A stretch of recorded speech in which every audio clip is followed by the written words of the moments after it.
So a few months after opening your first Twinkle Star Dance Academy in Seminole, which I was just there visiting, and it's such a nice area.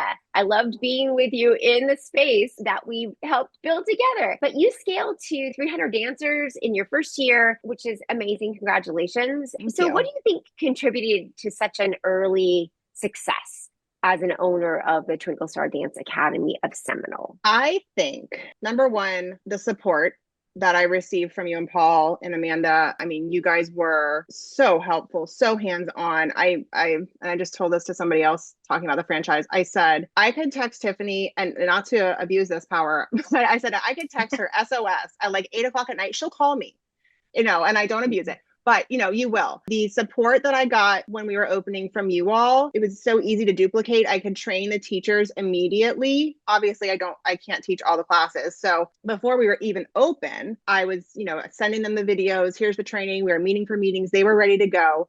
That was really easy. And it spread like wildfire.